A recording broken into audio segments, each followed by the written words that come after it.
Hi పిల్లలు, welcome to Rango stories. Magic paint brush. ఒకప్పుడు ఒక చిన్న గ్రామంలో లిల్లీ అనే దయగల అమ్మాయి ఉండేది. ఆమె ప్రపంచంలోని అన్నింటికంటే ఎక్కువగా గీయడం మరియు పెయింట్ చేయడం ఇష్టపడింది. రోజు స్కూల్ అయిపోయిన తర్వాత గ్రామంలోని పెద్ద చెట్టు కింద కూర్చుని తన చుట్టూ ఉన్న మనుషులను, జంతువులను, అందమైన దృశ్యాలను చిత్రించేది.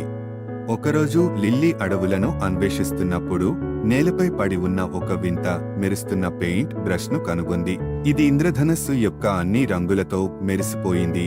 ఆమె దానిని ఇంటికి తీసుకెళ్లి ప్రయత్నించాలని నిర్ణయించుకుంది. ఆ సాయంత్రం ఆమె తన పెయింట్లలో మ్యాజిక్ పెయింట్ బ్రష్ ను ముంచి పక్షిని గీయడం ప్రారంభించింది. ఆమె పూర్తి చేయగానే కాగితంపై ఉన్న పక్షి రెక్కలు విదిలించుకుని పేజీలోంచి ఎగిరిపోయింది. లిల్లీ ఆశ్చర్యపోయింది. ఇది మాయా పెయింట్ బ్రష్ అని ఆమె ఆక్రోశించింది. లిల్లీ తరువాతి కొన్ని రోజులు అన్ని రకాల అద్భుతమైన వస్తువులను, రంగురంగుల సీతాకోకచిలుకలు, పువ్వులు మరియు ఒక చిన్న చెరువును చిత్రీకరించింది. ఆమె ఏ రంగు వేసినా అది ప్రాణం పోసుకుంది. ఆమె గ్రామం శక్తివంతమైన మాయా క్రియేషన్స్ తో నిండిపోయింది. ప్రతి ఒక్కరూ వారి చుట్టూ ఉన్న అందాన్ని చూసి ఆశ్చర్యపోయారు. కానీ మిస్టర్ గ్రుంబుల్ అనే అత్యాశపరుడు లిల్లీ మ్యాజిక్ పెయింట్ బ్రష్ గురించి విన్నాడు.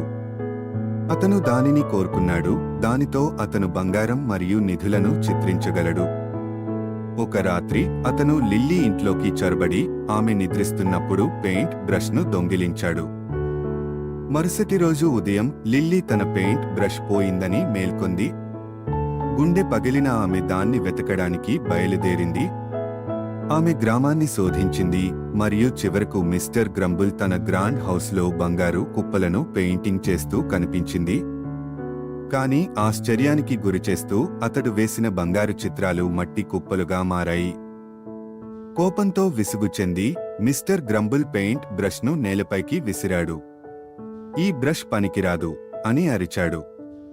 లిల్లీ మెల్లగా నవ్వుతూ పెయింట్ బ్రష్ ని అందుకుంది. ఈ బ్రష్ యొక్క మ్యాజిక్ అత్యాశ కోసం కాదు మిస్టర్ గ్రుంబుల్. ఇది ఇతరులకు ఆనందం మరియు అందాన్ని తీసుకురావడానికి. మిస్టర్ గ్రుంబుల్ తన తప్పును గ్రహించి క్షమాపణలు చెప్పాడు. అతను తన కోసం పెయింట్ చేసిన వస్తువులన్నింటినీ తిరిగి ఇచ్చాడు. లిల్లీ గ్రామాన్ని మరింత అందంగా మార్చడానికి బ్రష్ ను ఉపయోగించారు. తోటలు, ఇంద్రధనస్సులు, జంతువులను అందరూ ఆనందించేలా చిత్రించారు. ఆ రోజు నుండి లిల్లీ తన గ్రామానికి ఆనందాన్ని కలిగించడానికి మ్యాజిక్ పెయింట్ బ్రష్ ను ఉపయోగించింది. ఆమె ఎప్పుడూ తన కోసం చిత్రించలేదు, కానీ ఆమె ఎప్పుడూ ఇతరుల చిరునవ్వును చూడటంలో ఆనందాన్ని పొందింది. గ్రామం రంగులు, ఇంద్రజాలం మరియు దయతో నిండిన ప్రదేశంగా మిగిలిపోయింది.